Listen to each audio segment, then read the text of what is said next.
د تارلوک سنگ کورنۍ د چینایي او مقامي دوايانو د لارې د طبي حکمت کار کوي. د خپل کورنۍ سره د خیبر ضلع په تیرا سیمه کې ژوند کوو، خو وايي د ټولنې په ضد یې د کرکې زیاتېدو اندېښنو له وجې پیښور ته کډه وکړه.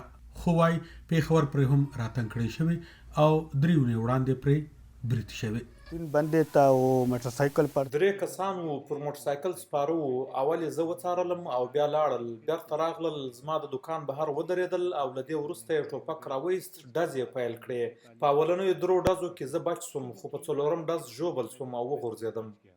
په تارلوک سنگ د برید یوه ورځ وروسته پیښور کې د ټولنې یو بل غړي منموهن سنگ په ترهګر برید کې ووژل شو. د دواړو بریدونو ذمہواري داعش ډلې منلې.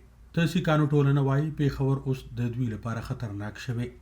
2013 سے یہ واقعات شروع ہے اور د کال 2014 نه دا پیښې روانې دي او چې کومه پیښه وشي نه اول پرې زه خبر شم.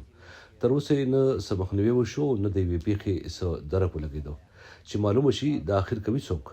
پیښې پرلپسې کېږي او هم د سیکانو ټولنې سره کېږي. ځکه دلته د نورو لږکیو خلک هم ژوند کوي. الله دې د هغوی هم حفاظت وکړي، خو نه یو پوهه چې خاص هدف یې د سیکانو ټولنه ولې ده. د ترهګرۍ د مخنیوي ادارې سی ټي ډي چارواکي وايي په سیکانو د 2 بریدونو ترڅنګ د مسیحي ټولنې یو مذهبي مشر مشتاق هم د داعش ډلې وسلوالو وژلی دی.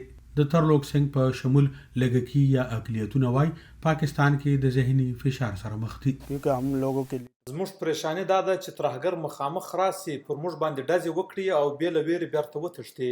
په دې به غور کول وي، ځکه چې دا زموږ د ټولنې لپاره ډیره د پریشانۍ خبره ده. له ما سره دا وسول، له منموهن سره هم دغه کار وسو او خدای دې نه کړي چې له نورو سره هم داسې وسي.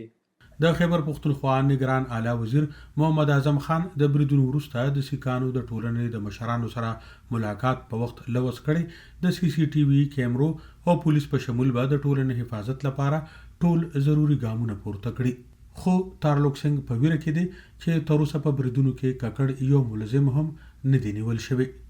د پیښور ترهګرۍ ضد پولیس وايي روانه اونۍ په یوې کاروایۍ کې د داعش یو ترهګر وژلی او یو یې ژوندي نیولې. د سیکانو د ټولنې یو مذهبي مشر باباجي ګورپال سنگ ټایمز اف انډیا ته ویلي چې پاکستان کې دا وخت د 10,000 نه تر 15,000 پورې سیکان ژوند کوي. نوشیروان کلندر، وی او ای ډیوا، واشنگټن ډي سي.